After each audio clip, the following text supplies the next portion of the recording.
Okay, that's better. Hello, Jacksonites. Let's just keep the show on the road and let's just not have any beating around the bush with today's episode. This is part 2 of my read through of John Russo's original Return of the Living Dead novel. Last we left off, Sheriff McClellan had just lost one of his rookie deputies to seemingly a sexual assault gone bad, and now there are four more dead bodies in a day where a bus crash had killed dozens of people. And last we left off, the suspense was kind of being set up. The characters and story are being introduced, and I can already kind of feel there's probably, hopefully, gonna be some really good fucked up shit happening in today's episode. Also, pardon my glossy skin. um, yeah, without further ado, let's get on with it. So, continuing on from chapter 7. Oh, wait a minute. Before we begin, a word from our sponsor.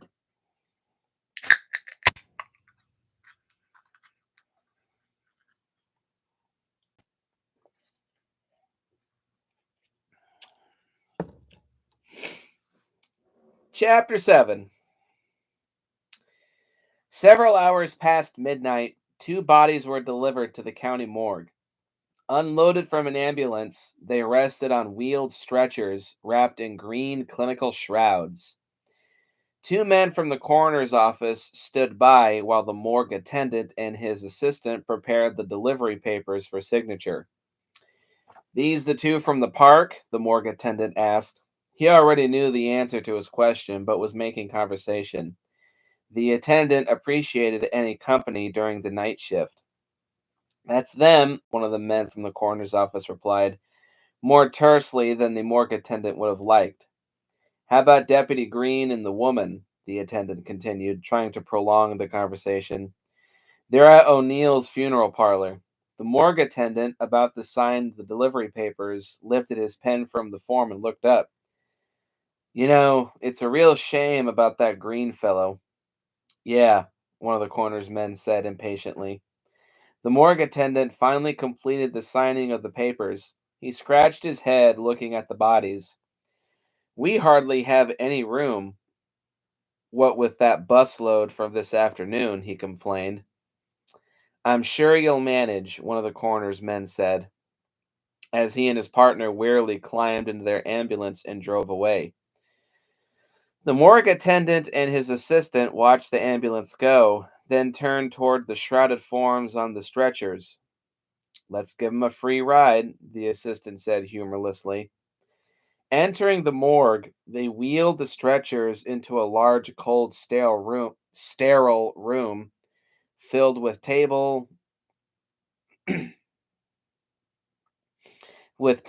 after sheet draped metal table, the body of a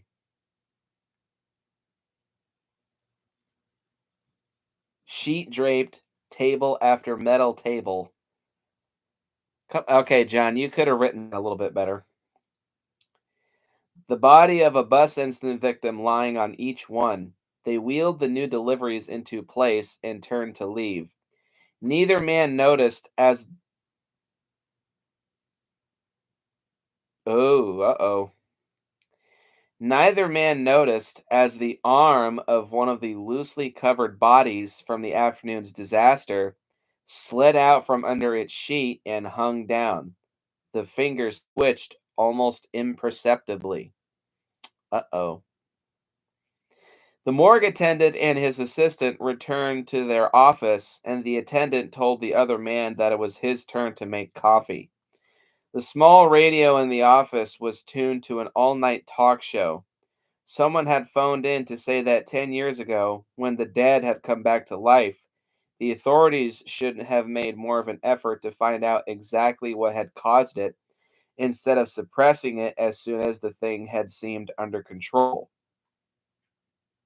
We have more pressing issues at hand here when we have human corpses walking around trying to bite your throat out.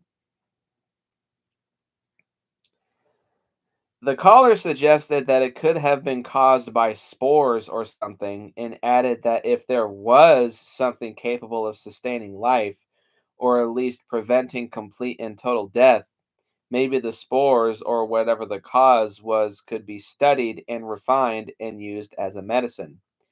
Maybe it could even used to increase everybody's lifespan. Um okay, fair, but again, when there's zombies walking around trying to eat you, there's more pressing matters at hand than dissecting possibly a way to expand human lifespans when there's something that's trying to end your lifespan via teeth. So, excuse me.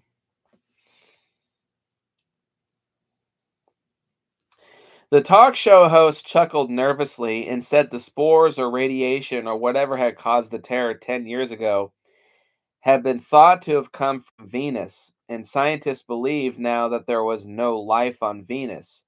If there was no life there, he continued, how could the planet possess a substance or force that could give eternal life? The man who had phoned in said that he didn't know, but it certainly ought to be studied. The morgue attendant got up and spun the dial of the radio, hunting for music. At O'Neill's funeral parlor, Mr. O'Neill wheeled a casket into place in the dressing room, or in the chapel room, excuse me. O'Neill was a neat, slender, conservatively dressed, cheerful looking man in his mid 50s, and most people seeing him away from his place of business would have guessed him to be a bank teller or an accountant. Having maneuvered the casket to where he wanted it, he lifted the lid to reveal the embalmed body of Deputy Green, dressed in a crisp black suit with a red carnation on the lapel. O'Neill stepped back from the casket, satisfying himself that his work was all it should be, and stooped to move a flower stand into place to the left of the coffin. He decided to bring up the kneeler and the rest of the paraphernalia later. He wanted to do a particularly good job for Green, as he had been acquainted with the family for some time. He had worked quickly and efficiently throughout the night to get Green ready, so the family would not have to endure a long, agonizing wake before the man could be buried. Dawn was still a few hours away. O'Neill bent over the flower stand and could not see the slight tremor in Green's face, a quivering of the jaw muscles accompanied by just a hint of flutter in the eyelids. If O'Neill had seen these things, he would doubtless have dismissed them as the workings of some of the dying nerves or the work of his own imagination.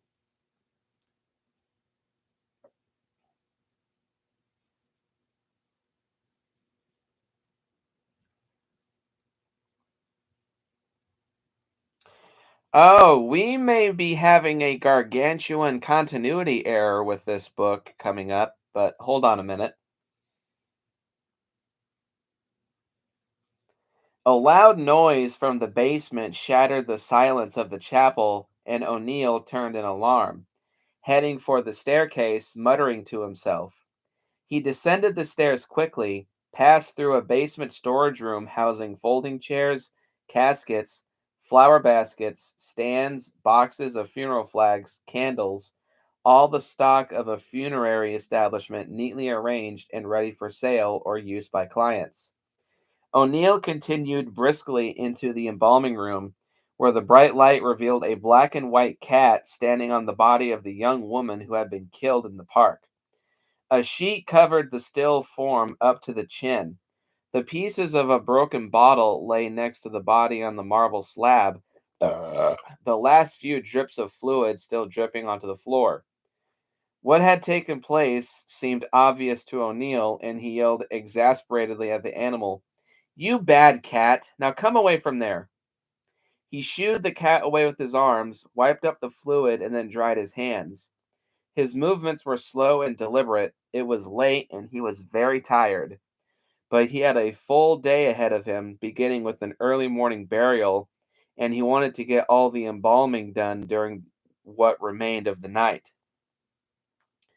Still wiping his hands dry, he moved to the counter where his equipment was spread: scalpels, needles, tubes, bottles of fluid, makeup. There was also a half eaten sandwich on one end of the counter, the sandwich resting on its crumpled wax paper wrapper. O'Neill had not eaten in the presence of Green's body, although he reasoned that there was nothing really wrong with doing so. But at one point during the long night, he became hungry, so he brought the sandwich with him into the basement. Spotting its remains, he wrapped up his unfinished snack and threw it into a wastebasket, sweeping the crumbs with his palm and making sure that they went into the basket too. Then he reached up and flicked on a radio, found some light music, and turned the volume down low. Upstairs, in his casket, Deputy Green's eyes were open wide. The body lay still, unmoving, its eyes fixed and staring toward the ceiling. In another of the chapel rooms of the funeral parlor, a second body was laid out. The casket contained the remains of a middle aged black man. Its eyes were open also. Okay, I'm going to stop here and I'm already going to say this is a big continuity error with the original Night of the Living Dead because um, one of the scientists that was interviewed on one of the news broadcastings had stated that bodies that had been embalmed were incapable of being resurrected. And I'm pretty sure Deputy Green and this other black guy had been embalmed before they were placed into the casket. So, unless I'm wrong, this is a major continuity error. But I do see what John Russo is trying to do. He's trying to create a creepy atmosphere and he's setting up, okay, yep, the zombies are starting to come back to life. And I can already feel some good stuff coming. Still, though, John, you were the co writer of the original. You should know this stuff.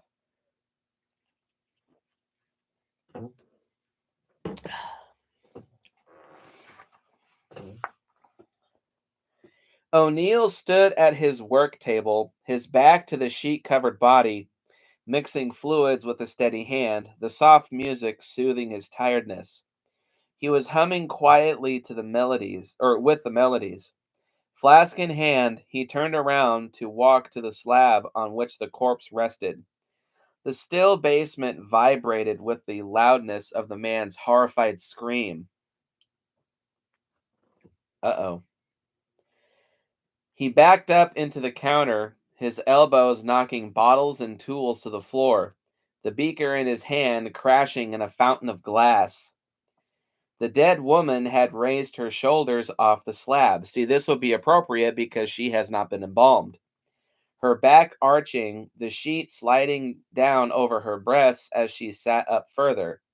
Her head began to rise, her hair lifting from the cold marble surface, her eyes open wide. Finally, she was sitting upright and turned her head. She spied O'Neill. The man watched, his mouth open in frozen terror, no sound coming from his throat. Sluggishly, almost looking like a woman sleepily getting out of bed, she pushed herself from the table, put her bare feet on the floor, and began walking towards O'Neill. Hell nah! Hell to the no. It's because of zombies that if I was to ever be either a morgue assistant or a morgue worker or a funeral parlor worker, I would always have a gun or some kind of good melee weapon at my side. Uh-oh. Upstairs, Deputy Green moved a finger, then a hand, gradually sitting up stiffly in his coffin. He blinked once or twice, moving his head slowly from side to side and up and down, as if examining his surroundings. At one point, he cocked his head to one side as if he heard the scream from downstairs in the embalming laboratory. The black man sat up in his coffin. He leaned heavily to one side, and he and the casket fell off the platform at the front of the chapel, knocking over and smashing the stands of flowers. The black man's body lay for a while amid the broken vases and mangled gladiolus, unmoving as if it could not get up. Then slowly, almost as if in pain, he pulled himself to his feet. He stood up and walked through the chapel door with his eyes straight ahead of him, then turned and continued down the corridor to the chapel where the body of Deputy Green was still sitting in his coffin. Bent backward over his work table, O'Neill screamed from the deepest reaches of his soul. The body of the dead woman leaned over him, her hands clawing at his throat and his face, her eyes staring wildly and insanely and hungrily at him. Then, awkwardly grabbing a handful of sharp instruments, she began stabbing at O'Neill over and over. His agonized screams echoed and reverberated in the embalming room. Again and again, she drove the scalpels into his face and chest.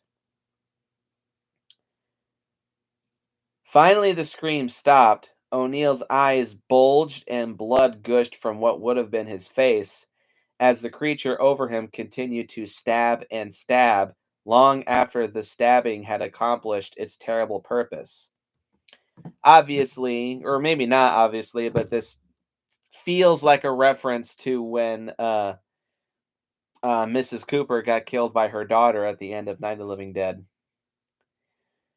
The strange, unworldly sounds of teeth tearing and chewing newly dead flesh mingled with the sounds of low, sweet music in the embalming room.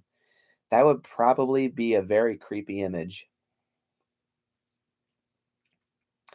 The dead woman continued to sink her teeth into O'Neill's flesh, gnawing at his face and neck until her own face was covered with warm blood. Upstairs, Green's body had slowly crawled out of his coffin and was staggering about, following the figure of the black man who had headed for the front door and was pounding against the glass with the ornate metal flower stand that he had taken from next to Green's casket.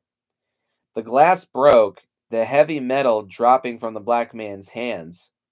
The door opened, and the body of what had been Deputy Green followed the striding form of the black man out into the dark street. The two dead men moved as though they were conscious of each other's presence, but indifferent to each other. They were both pulled by the same force, had the same wants. Indeed, they both did crave the same thing, and what they craved was living human flesh. Good, John. Good. This is good stuff. Uh, I forgot to mention that John Russo wrote the novelization of the 1985 Return of the Living Dead movie, and a lot of what he's writing here, it feels very similar to a lot of stuff that he wrote in that novelization. And check out the channel Frumes. He did a full read through the novelization of Return of the Living Dead, and it's really good. I actually think the novelization is better than the film itself. Um, and this is just more of that good stuff.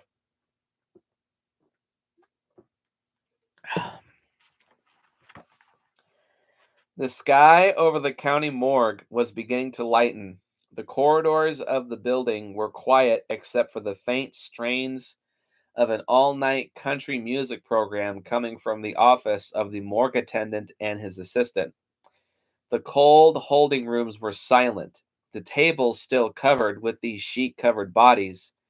13 covered bodies of those who had died so violently that afternoon. The 13 who had had spikes driven into their skulls that afternoon. 23 tables lay empty. Uh-oh. The office of the morgue employees was not quite empty. It was filled with the chewed, bloody pieces of what had once been two men. Their bones, hair, and flesh lay scattered around the room in congealing puddles of blood, red smeared handprints, mute testimony to their struggle to live in a fight with the dead. Good stuff. In mid morning, Sheriff McClellan was at the morgue examining the scene of the tragedy. He had made his way inside through a cordon of eager, curious reporters and TV cameramen. The police had the entire building roped off and were not allowing any reporters inside the morgue. Still, the reporters knew what had happened. They had talked to patrolmen, medical examiners, and other officials on their way in and out of the building. It was no secret that only 13 corpses remained in the morgue, excuse me, not counting the remains of the attendant and his assistant. And the 13 corpses that remained were the bus accident victims, which had been spiked immediately after the accident by persons who had thus far not been identified or apprehended by the police. At this point, you would be trying to find them to ask for their help in finding the rest of the corpses. That's just me, though. When McClellan left the morgue building, he had to face the reporters and the news cameras once again. As a path was cleared to his patrol car, he was barraged with shouts and questions. He knew complete silence on his part would only fire speculation and inspire panic, possibly leading to mass hysteria. So he stopped to answer some of the reporters' questions. Microphones were jammed into the sheriff's face, and the shouting of questions rose to an incomprehensible babble, making it impossible for him to distinguish any particular question. McClellan shouted for quiet and order, then stood still and refused to say anything until the din subsided and the reporters calmed down. When the shouting stopped, McClellan announced that he had decided not to answer any specific questions, but that he would make a statement if they were willing to listen quietly. On hearing that, the voices of the reporters rose to a clamor again briefly, but subsided in favor of hearing what the sheriff had to say rather than not hearing anything at all. The sheriff's speech was intended to have a calming effect, but it did not entirely succeed. He recited the events of the preceding day, toning them down and refusing to connect them with the murder of the undertaker O'Neill. He admitted not having a clue as to who would want to perpetrate the sort of thing that had been done at the morgue. In the face of a further barrage of questions after his statement, which had concluded without giving the reporters any real satisfaction, McClellan stuck to his guns, refusing to say that the phenomenon of 10 years ago was definitely repeating itself, and insisting that bodies had disappeared and had been stolen, certainly a bizarre and unsettling state of affairs, but one which could be explained rationally. He added that an investigation was already underway. McClellan did not believe the things he was saying. He knew he was backpedaling, trying to gain time, not wanting to not wanting mounting alarm to build to a frenzy too quickly, a state of affairs that was unavoidable if the phenomena continued. The sheriff had one fact in mind that gave him some consolation. They had brought this plague under control once before. If it was happening again, they would know how to deal with it. Unless maybe this time it was going to be a whole lot worse. Well, judging that this book is only 160 pages long, nah, it's probably going to be as bad. Only as bad. Burt Miller had his eyes riveted to the television. He had watched the interview with Sheriff McClellan and had scoffed at it. Now he was watching an interview with the pastor, Reverend Michaels, who Burt thought was speaking forcefully and intelligently.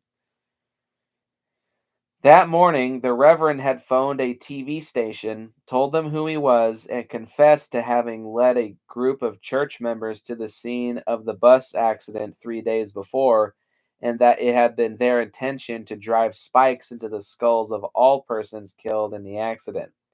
He admitted that they had succeeded in spiking only 13 of the dead before being frightened away by the arrival of police and ambulances, and it was clear, the Reverend pointed out, that those 13 corpses must have been the ones that did not rise with the others who had risen and killed the morgue attendants.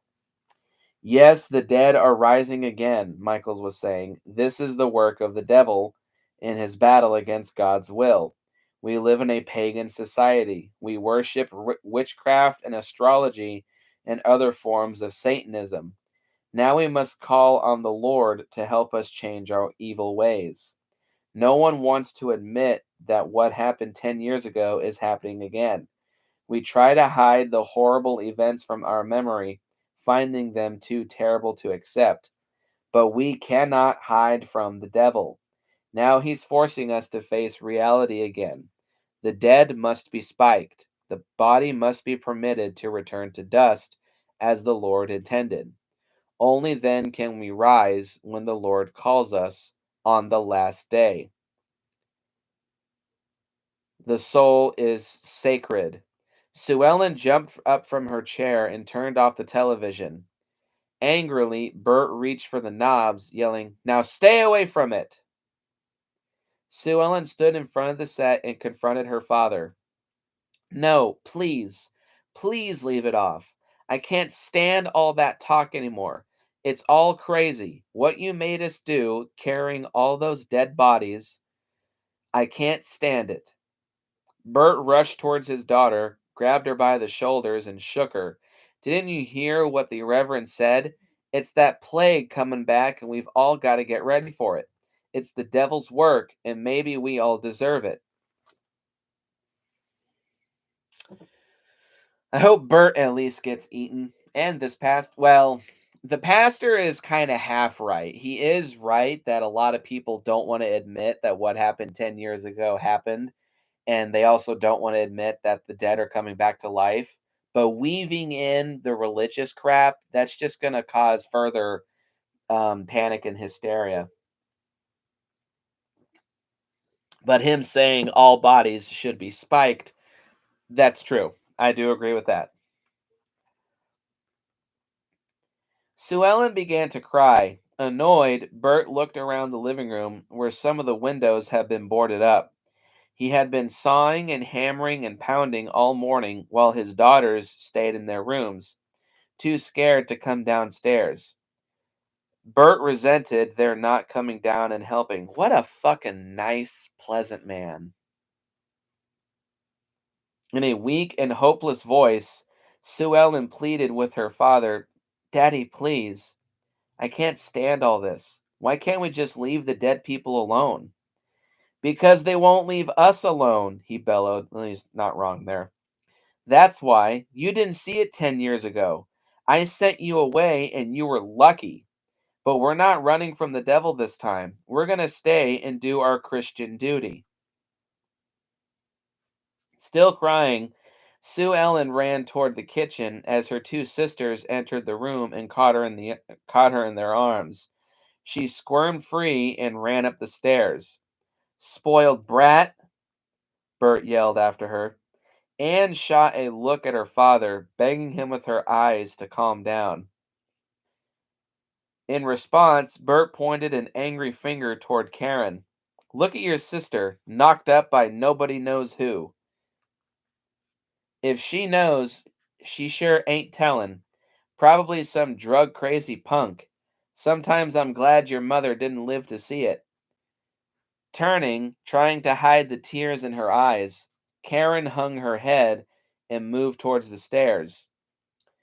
She was 17 years old, with a plain, sad face that had become almost pretty when it lit up with a smile. But there was very little to smile about these days. It was obvious that her child was due very shortly. Oh, Sue Ellen. Sue Ellen's the pregnant one. I remember now. Okay. Anne, the eldest, was the most level-headed and the prettiest of Bert Miller's daughters. Her hair was long and blonde, carefully brushed and parted in the middle. She had deep blue eyes, a wide mouth, and regular features. Many of the town's young men were attracted to her, but she did not have a regular boyfriend because her father had succeeded in frightening away any that she liked. They rarely, if ever, asked for a second date. Despite this, she loved her father, knew that in his strange way he loved his girls, and tried to understand him. But she knew that she would move away from him as soon as she was able and go no contact. She went over to her father and touched his arm lightly. Daddy, please. It's bad enough for Karen, she said quietly. Bert looked at Anne, not knowing what to say to her. Of all of his daughters, she had always been the one most successful at getting him to do what she wanted. Rather than answering her, he let out his breath, picked up his claw hammer from where he had left it on the seat of a chair, and went over to a barricaded window and began pounding. He drove two more nails into a heavy piece of lumber that had been nailed to the window frame. Then he stooped to select another piece of wood, walked to another window, and began to board it up. Ooh, that felt good. Do you really believe it'll happen again? Anne asked him. The whole thing still seemed unbelievable to her. As a child, when the thing happened 10 years ago, the aunt the three girls had stayed with had sheltered them from all the news about it. That's a bad idea. They had not been permitted to go outdoors or listen to radio or TV broadcasts. Uh, Afterward, there have been laws prohibiting the rehashing of the crisis.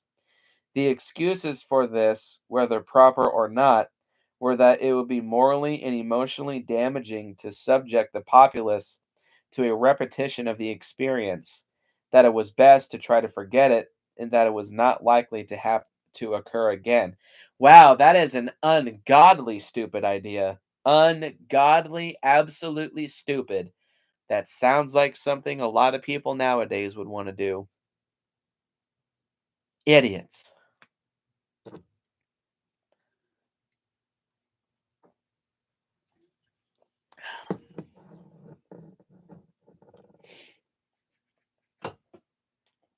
It's happening, all right, Bert said, momentarily stopping his hammering. It was on the television just now, before your crazy sister turned it off. It's hard to believe, Anne said. Maybe it's hard, Bert admitted ironically, but you'll believe it by and by. If we don't get this house boarded up, the dead'll be in after us. And if there's enough of 'em, they'll get in, boarded up or not. Bert turned back to the window and began pounding nails. Anne ran upstairs to comfort her sisters. She found Karen in Sue Ellen's room, watching as Sue Ellen threw clothes into an open suitcase. Karen, sitting on the bed next to the suitcase, lifted up a tear streaked face as Anne entered. Sue Ellen did not look up but continued packing with fierce concentration. Sue, Anne said tentatively. I'm getting out, Sue Ellen blurted. She pushed her hair back from her eyes, red and puffy from crying. She was not crying now, but she was on the verge of starting again. She came over to Anne and hugged her, and the tears came. Where will you go? Anne said, holding her tightly and softly running her hand down her sister's hair.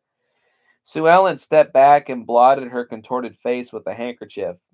I don't know, she sobbed. I'm scared to stay here and I'm scared to go, but I think I'd rather go. Maybe into the city somewhere. Aren't you afraid of what they've been saying on the TV? Sue Ellen sank down onto the bed, wearing only her panties and bra. She had taken off her old clothes and had not yet changed into the fresh ones she wanted to wear when she left. I'm more afraid to stay here, she said finally, and started to cry again as memories flooded her mind. I thought I'd die carrying those people through the woods. I wished I was one of them, so I wouldn't have to do it. And I'm not going to do anything like that ever again. Daddy won't be able to make me do it. In the city, they have protection. I can hide anywhere and not have to face any of this till it's over. Tears streamed down her cheeks. Well, ain't that just burying your head in the sand like an ostrich? Maybe we should go too, Karen said.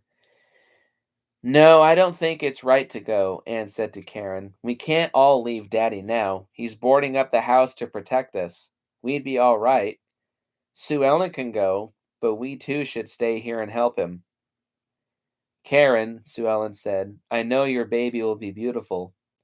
The two sisters hugged each other tightly while Anne watched. Her eyes were also glistening with tears. What about Billy? Anne asked. Aren't you at least going to tell him? Billy was Sue Ellen's boyfriend, a fellow she had dated a few times against her father's wishes, but with his grudging approval.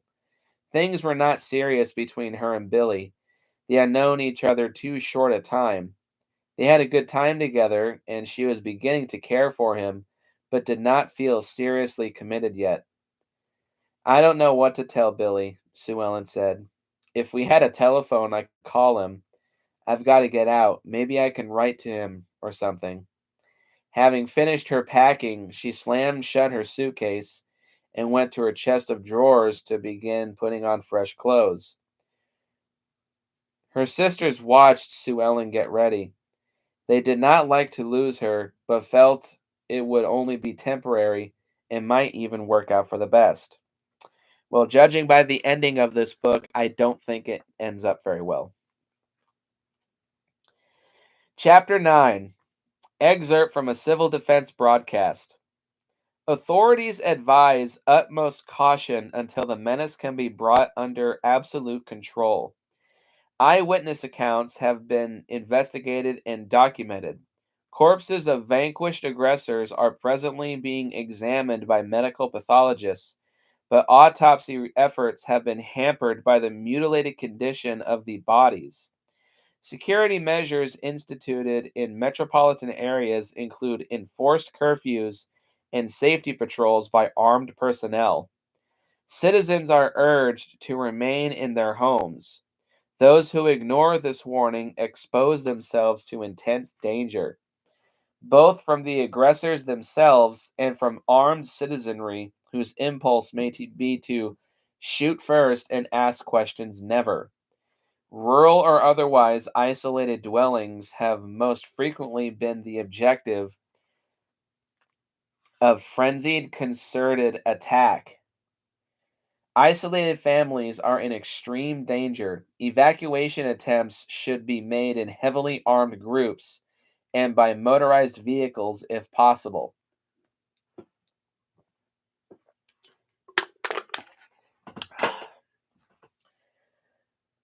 Appraise your situation carefully before deciding upon an escape tactic. Fire is an effective weapon. These beings are highly flammable. Evacuees should strike out for the nearest urban community. Manned defense outposts have been established on major arteries leading into all communities. These outposts are equipped to defend refugees and to offer food and medical assistance. Police and vigilante patrols are in the process of combing remote areas in search and destroy missions against all aggressors. These patrols are attempting to evacuate isolated families, but rescue efforts are proceeding slowly due to the increased danger at night and the sheer enormity of the task. Rescue for those in the isolated areas is extremely difficult. If evacuation is impossible, however, stay in your home and wait for a rescue team. Do not go out alone. If you are few against many, you will almost certainly be overcome. The aggressors are irrational and demented. Their sole urge is their quest for human flesh.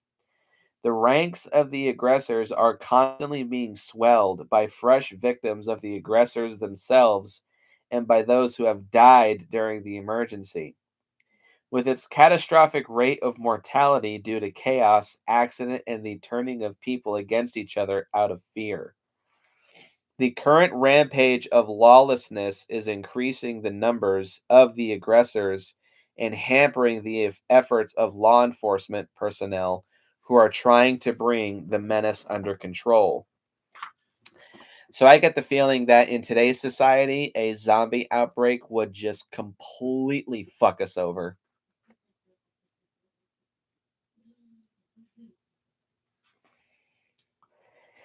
After a final tearful goodbye to Karen and Anne, Sue Ellen, in stocking feet, tiptoed downstairs with her suitcase and stopped, peeking around the landing.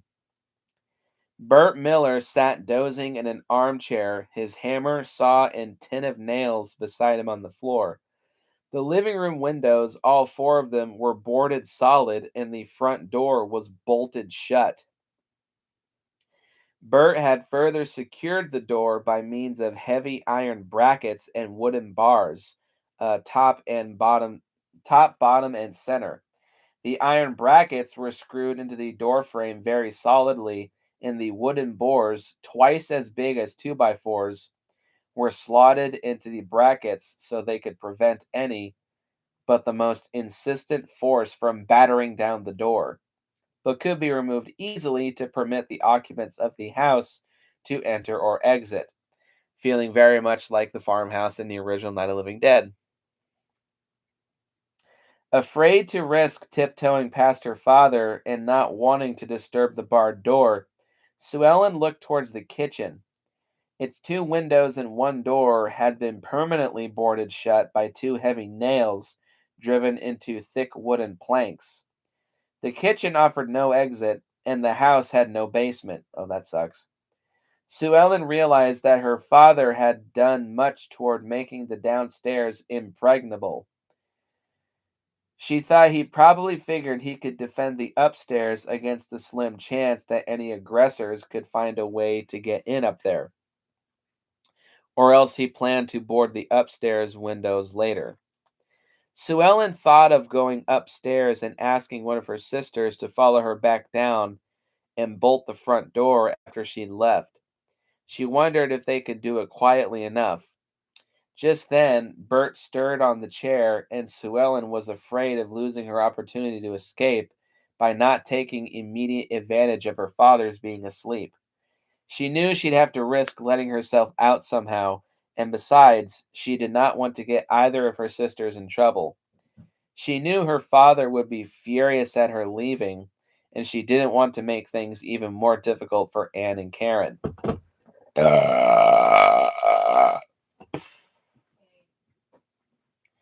She waited on the landing until her father was snoring loudly once again. And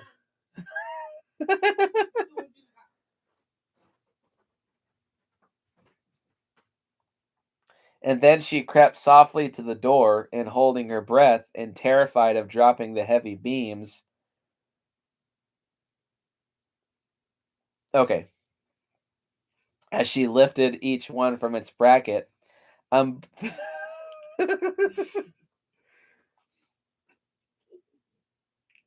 unbolted it. She considered it a miracle that her father did not awaken and quickly stepped onto the porch. Where are you going? She pulled the door shut carefully, pulling slowly and praying with all her heart that it wouldn't creak. Finally, the metal tongue clicked into its slot and she let out her breath of relief. Still afraid that the click had awakened him, she ran down the front stairs, took her shoes from her bag, slipped them on, and ran across the front yard to the dirt road. Her father seemed to be sleeping very soundly, and she hoped she would have a good head start before he woke and noticed the beams stacked on the floor next to the door if the girls hadn't replaced them. Panting, she kept running until she rounded a bend in the road and could no longer see the house. It was near dusk. In less than an hour, it would probably be dark, pitch black, Sue figured, because the sky was overcast and the air smelled damp. She tried to remember what she had heard about the expected weather. She felt terribly alone suddenly, as the weight of the decision to leave home washed over her. For just a moment, as she walked down the dusty road, she considered changing her mind and going home. She kept thinking of Karen's expected baby, but then she had the image of her father waking up as she returned to the house with her suitcase, and that scream fest was too terrible to think about. Fighting back tears, she kept walking. It was about a mile hike from the Miller farm to the highway, and Sue Ellen guessed she would try to flag down a bus, or if she got lucky, maybe she'd catch a ride into town with someone who knew her. The town Willard was 6 miles northeast of the intersection of the dirt road with the two-lane blacktop highway. Now that Sue considered it, her chances of getting a ride into Willard did not seem good, especially with the rapid approach of darkness. She thought of walking the 6 miles on the highway by herself, or the thought of walking the 6 miles on the highway to herself panicked her, although she had done it several times in the daylight with her sisters. Once again, she considered going back and could not keep her thoughts from the farmhouse. But she kept going. Stretching down the long valley away from the house was a 6-acre field where Bert Miller had planted corn. Trampling and breaking the young corn stalks in their awkwardness and single mindedness, three humanoid forms made their way towards the house, attracted by the faint slashes of light from the boarded up windows and perhaps the smell of live flesh emanating from within. In the cornfield, the obsessed creatures stopped moving, as if they found it painful to move and difficult to sustain any rapid movement. In the pale light of dusk, their skin appeared greenish white, almost luminescent. They were ragged, disheveled, their clothing torn and caked in blood. Each had been wounded gravely enough to have caused his death. They appeared to have been victims of an automobile accident. Two had faces smashed and disfigured, foreheads gashed, bits of glass embedded in their cheeks, as would be the result of having been thrown against or through an automobile windshield. The third had a large hole in his chest and a shirt front bloody and oozing secretions from internal organs, the probable result of sudden impact against a steering column. These were dead beings who had been human, am- animated now by a force beyond normal comprehension, driven by a lust for live human flesh. As they stood silently, one of the creatures turned its body slowly, painfully, to look behind the group. Three more humanoids were approaching, catching up, making their way through the cornfield. They moved stiffly, awkwardly. One had an arm and part of its face missing, and seemed to be grinning through teeth stained with blood. It stumbled and fell suddenly, smashing cornstalks to the ground with a horrible crackling noise, then flailed around and made a hissing, groaning sound as it pulled itself to its feet. Its companions had gone ahead, moving with great effort and seeming concentration, toward the Burt Miller farmhouse, its lights showing in the distance. In her upstairs bedroom, Anne was comforting Karen, trying to convince both herself and her sister that Sue Ellen would do all right on her own, that the farmhouse would be safe, that the baby would be born, and everything would work out somehow. I'm the one who should have left, Karen said, crying. Me with a baby. I should be in some place close to a hospital. You are close to a hospital, Anne insisted. 10 minutes away, when the labor pains begin, Daddy will drive you into Willard in the pickup truck. Maybe we'll all go if it's not safe here. Daddy won't want the baby to be in danger. I think he'd rather see the baby dead. Let's not have that be foreshadowing, please, Karen said and began to cry again. That's not true, Anne retorted. You'll see, Karen. When the baby is born, Daddy will be a proud grandfather. I hope the baby comes soon, Karen sobbed, seeing its birth as a way to suddenly escape the farmhouse. Suddenly there was a noise from outside, the sound of footsteps on the front porch. The two girls listened. They heard the door open. Sue Ellen's back, Karen cried happily, her face suddenly brightening through her tears. Uh-oh. Anne jumped up smiling, but the smile froze on her face and her eyes caught her sister's as terrible screams echoed from the downstairs. Karen, you stay here. Lock the door after I leave, Anne yelled and left her sister, almost paralyzed with fear, cowering in the bedroom as she slammed the door and ran down the stairs. She reached the landing in time to see her father being torn apart. Oh, okay. He does die. The three ghoulish figures were on him. His screams had stopped. The hideous things were chewing on his face, his arms, tearing and digging at the soft flesh of his stomach to get at the organs inside. One of Bert Miller's eyes stared wide at the ceiling. The socket of the other eye was empty, gushing fluid and blood. Anne's scream stuck in her throat. A ghoul chewing a mouthful of flesh looked up at her, almost with an air of curiosity, as she staggered forward, loosing the ear-splitting scream that at first had refused to come out. The ghoul got to its feet and started after Anne as she got her weak legs moving. Legs feeling like jelly, she scrambled and fell up the stairs, threw herself against the bedroom door and found it locked. Karen! Karen! The blood-covered creature reached the landing, its face hideous in the glare of light from a naked bulb in the hallway. Karen got the door unbolted and Anne rushed inside. She bolted the door, stood panicked for a moment, then flung herself to the other side of the room to try and move a heavy dresser against the door. She looked at Karen, almost ready to ask her to help before realizing through her terror that she could expect almost no help from the pregnant girl. The dresser refused to budge. Outside, the flesh-hungry thing had begun beating with its fists against the bedroom walls, and there were the sounds of more footsteps on the stairs. Anne tugged and struggled even harder with the heavy dresser. It moved a few inches. Karen came over, her face numbed and contorted, and weakly took hold of a corner of the dresser, going through the motions of trying to help. Anne began tearing out the dresser drawers, throwing them on the bed, trying to lighten the task of sliding the piece of furniture across the floor, back when those things were built like tanks and weighed half a ton.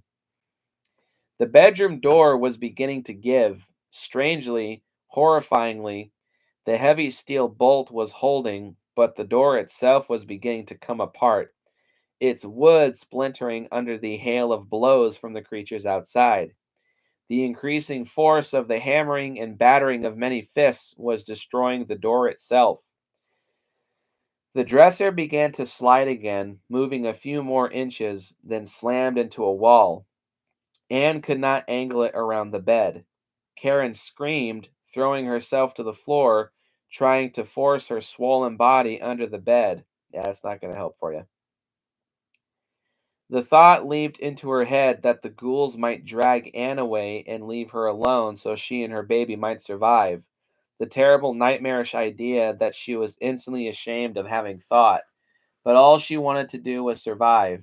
She could not keep her body from shaking as she crawled further and further under the bed. Anne backed herself against the jammed dresser, trying to force herself between it and the back wall, as the incessant pounding continued against the splintered door. Through the din, Anne thought she heard the loud crack of a gunshot, then a flurry of gunshots, and the distant wailing of a police siren and the churning of tires on dirt and gravel getting louder as the siren died. Tears streamed down her face. Perhaps they would live through this hell on earth. You got lucky there, honey. Another gunshot rang out, followed by a heavy, dull thud from the living room, and in the distance, the triumphant shout of a human voice. The siren cried into the night once again, wailing loudly. Brakes squealed to a halt outside on the lawn. Anne heard more gunshots and more sounds of bodies falling downstairs. Uh oh. Uh oh. Oh, please don't tell. Oh, okay. Never mind. Wait, never mind. I don't know why I thought that.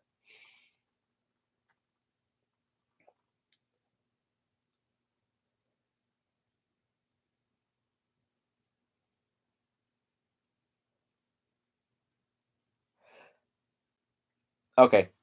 Brakes squealed to a halt outside on the lawn. Anne heard more gunshots and more sounds of bodies falling downstairs. A wild laugh echoed from the front yard. She heard grinding gears and churning tires of still another vehicle, wheeling and maneuvering somewhere outside. Neither Anne nor Karen could see what was happening from their hiding places in the bedroom, but they both had the sense that they were being rescued. The almost deafening pounding on the door had diminished and finally ceased, but they were still too terrified to leave the room and go outside to see who had arrived. Suddenly, they heard a scramble of feet outside on the porch, then noises and shouts in the living room, and a burst of gunfire at close range, then silence. God damn it to hell, said a man's voice. That finishes the bastards, doesn't it? Go through the house. The command had come from a second voice, more authoritative. Through the battered door, the girls heard the sounds of footsteps running into the kitchen and up the stairs. More shots rang out, echoing in the narrow hallway outside the bedroom door, accompanied by the blood chilling sounds of bodies hitting the floor. Got three more up here, a voice yelled. The door's locked. Somebody's hiding inside. Immediately, there was the sound of someone else coming up the stairs. Who's in there? The authoritative voice said. The girls thought they could hear a high pitched giggle after the question. Come out or we'll shoot the door down, Anne spoke up. It's us, people in here. Anne and Karen Miller. Don't shoot. We'll open the door. She was still extremely frightened and was tuned into every sound from beyond the door. Outside, an engine was turned off and she heard scuffling as the doors of a vehicle opened and slammed shut. What a goddamn mess, said a girl's voice from down in the yard. So what the hell, somebody else said. Let's go in and see what we can find. Anne slid back the bolt on the battered bedroom door and stepped back as the door opened inward on her. The first thing she saw was the gun, its muzzle pointed at her chest. She jumped back and saw that the gun was being held by a policeman, a state trooper. The trooper looked at Anne wordlessly for a moment, then said, Who else is inside? Just my sister. She's pregnant, Anne stammered. The second man, whom Anne could not see, giggled again. Tell her to come on out, the state trooper said. He was a tall, well built young man in his early 30s and not bad looking. Karen crawled out from under the bed and came forward timidly, and the state trooper took Anne by the arm and led both and her sister out of the room. The second man looked at them, smiling. He did not have a uniform, but was wearing a plaid shirt and jeans. He had a revolver tucked under his belt and a rifle in his hands. Oh God, please don't be going where I think this might be going. These aren't really state troopers. That's my guess.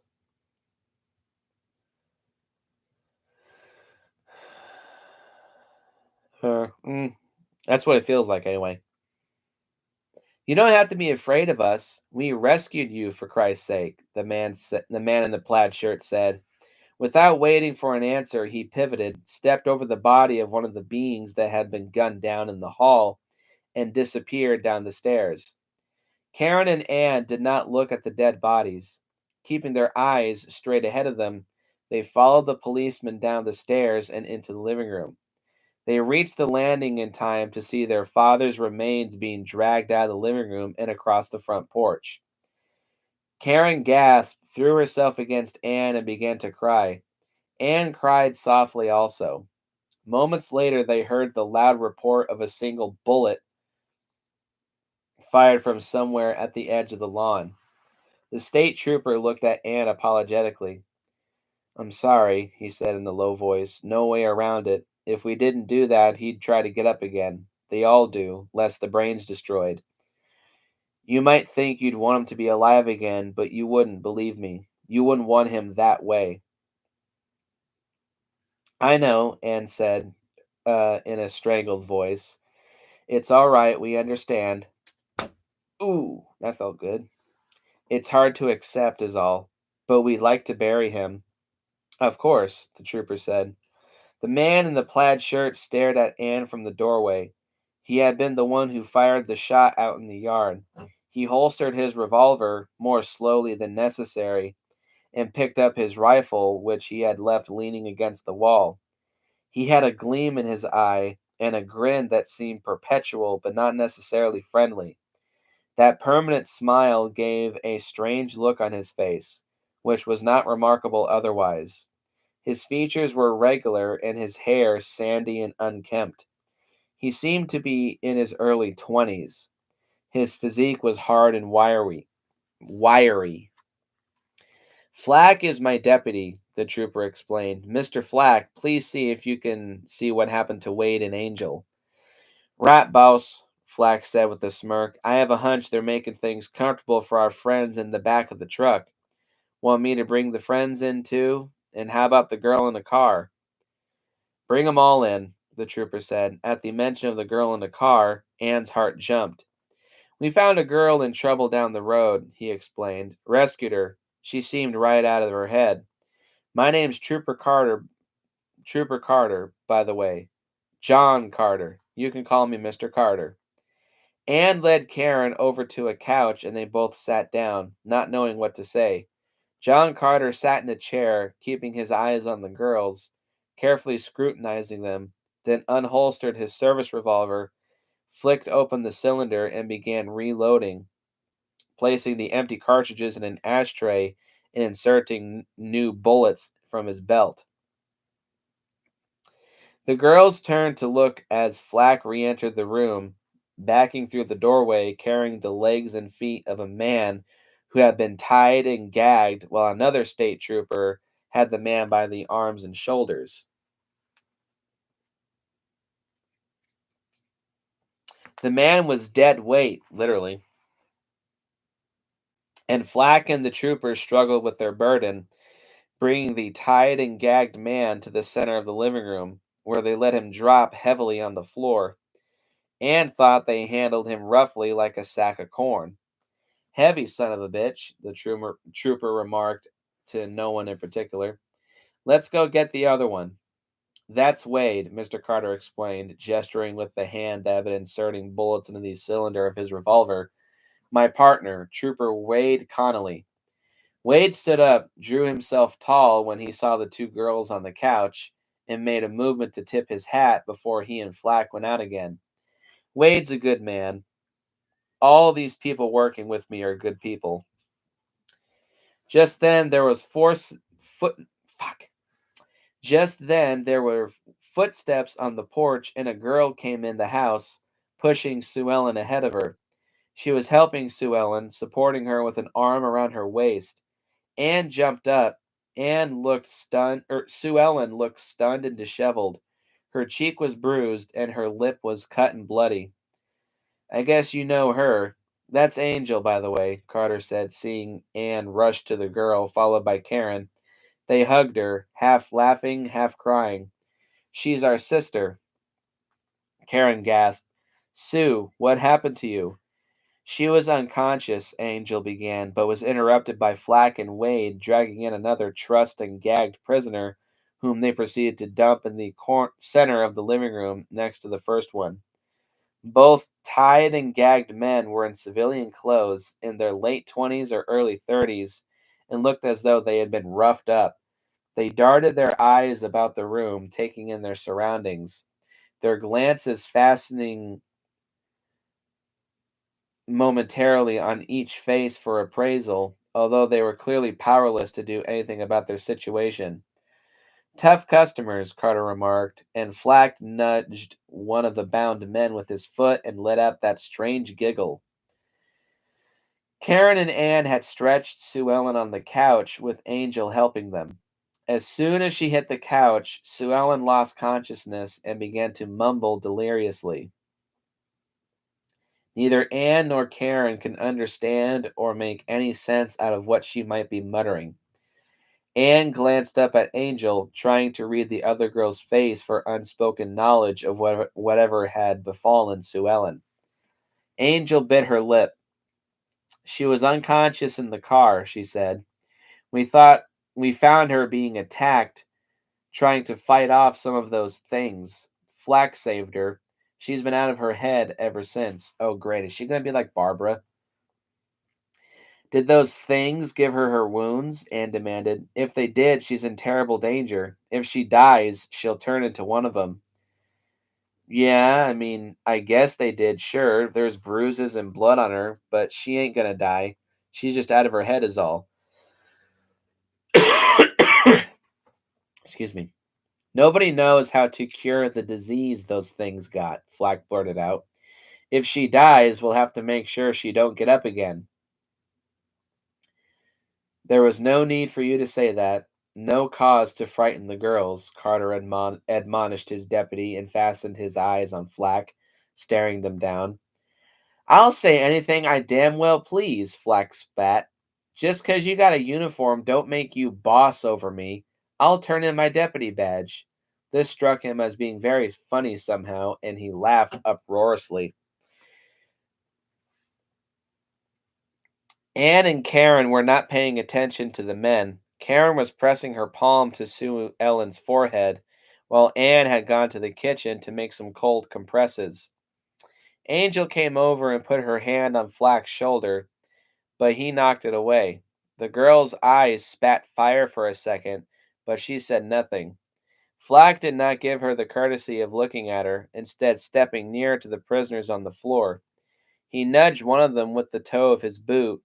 This got no response on the part of the prisoners, except a turning of their eyes towards Flack. Wade Connolly laughed.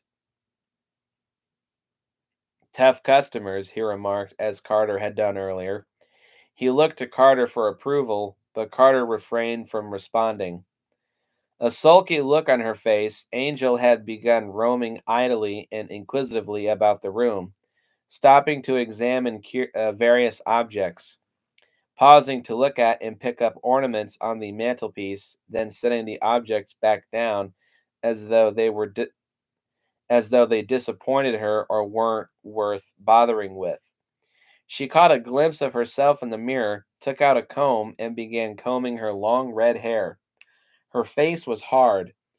She was not a pretty girl, and there was something wild and insolent about her, as if she had suffered a deep hurt at some point in her life and was looking for an opportunity to hurt someone else. Like Flack, she was dressed in blue jeans and a plaid shirt.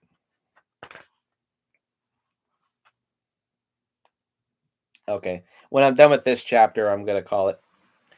When I nudge him a little, he doesn't say anything, Flack was saying, until prodding one of the customers one of the prisoners with the toe of his boot. You think there's anything else I can do to get his attention?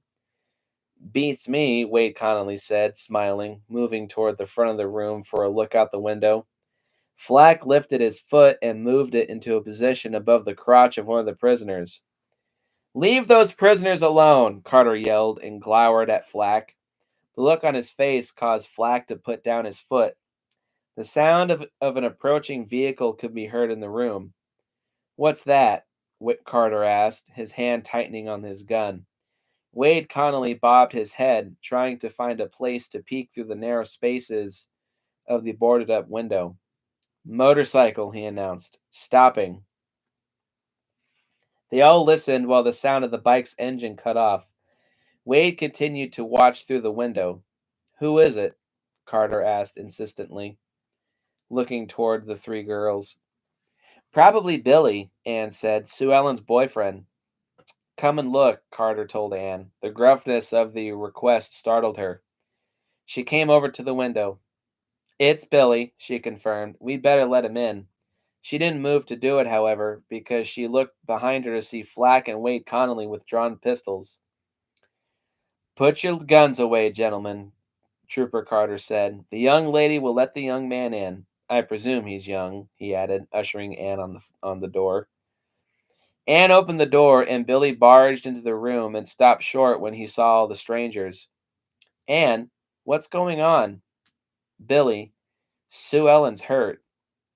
Billy's eyes darted quickly from one face to another before he spotted Sue Ellen stretched out on the couch and went directly over to her. He crouched, felt Sue Ellen's forehead, and got no response. What's the matter with her, Karen? What happened to her? The panic in Billy's voice was obvious. He removed his motorcycle helmet, and his youthfulness became more apparent. He looked not more than 17 years old. His denim jacket was way too big for his slender shoulders, and his jeans covered long, very thin legs. He had sandy hair and freckles and a prominent Adam's apple that would have been less noticeable if he weighed more. Karen answered Billy's questions about Sue Ellen. We don't know what happened to her, Billy. She tried to leave home this evening, walked by herself. She got attacked by the things, and these men saved her. Billy looked over at the three strange men. Flack wore his usual smirk. Wade Connolly and his eyes fastened on Billy, openly, almost brazenly sizing the youth up. Carter, as if intentionally trying to convey an impression of disinterest in the boy, whistled a short burst of a tune and stopped, his eyes staring all the while into the cold fireplace. When Billy's eyes came back to Flack, the smirk was still there, hard and insolent. On impulse, Billy blurted, Are you sure they saved her, or did they help to do this to her? Flack came over and glared at Billy. Now that wasn't a nice thing to say. Shut up! It was Carter's voice. He had jumped to his feet, staring everybody down. Having gotten everybody's attention, he altered his voice, making it calm and serene. The girl, Sue Ellen, is that her name, was being attacked by those things, and we saved her. We saved the other girls, too. Their father we couldn't do anything for. He was dead when we got here. Ask the girls if you don't believe us. But I think you'll find you owe us a debt of gratitude. I'm sorry, Billy said. That's better, Carter said, ending the discussion. Anne came over to Billy timidly and touched him on the elbow. Billy, maybe you can help me move Sue Ellen and carry her upstairs. I think we should put her to bed and get some covers over her. Billy followed Anne to the couch, and the two of them looked down at Sue Ellen, trying to figure out the best way to try to move her. I'll make some hot tea for her. I think we all could use some. She got up and went to the kitchen. Angel went over to one of the boarded up windows and found a place where she could see out. There's more of those things out there, she said, jumping back involuntarily. At least half a dozen more moving around the lawn. Where the hell did they all come from? Wade Connolly exclaimed. Flack laughed morbidly. He was standing over the two prisoners, glowering at them menacingly while their silent eyes stared back. Damn criminals, Flack said. Why do we bother saving their lousy skins? Hey, Wade, what do you think? Maybe we should leave them to the Zombies.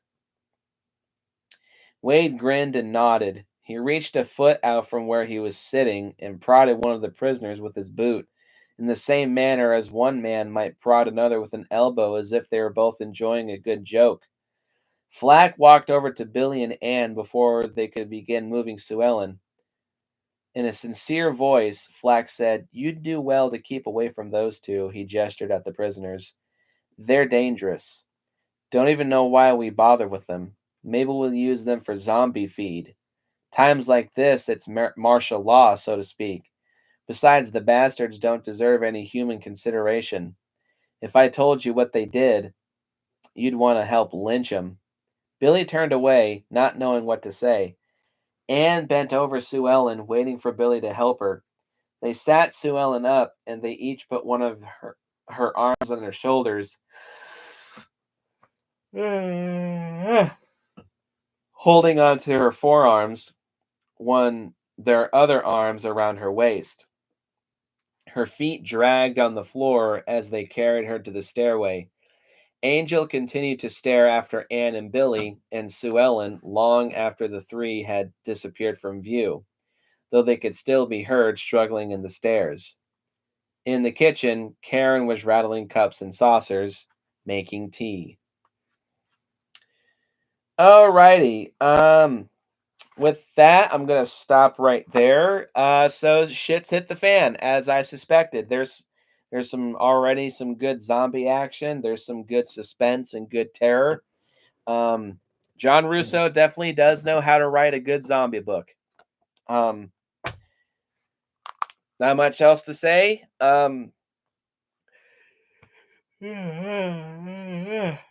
Excuse me. That'll do it for this video. Look forward to part 3 of this reading. Post your comments down below. Let me know what you think. Hit the like button, hit the subscribe button, and share this video with your friends. And as always, I will see you guys in the next video.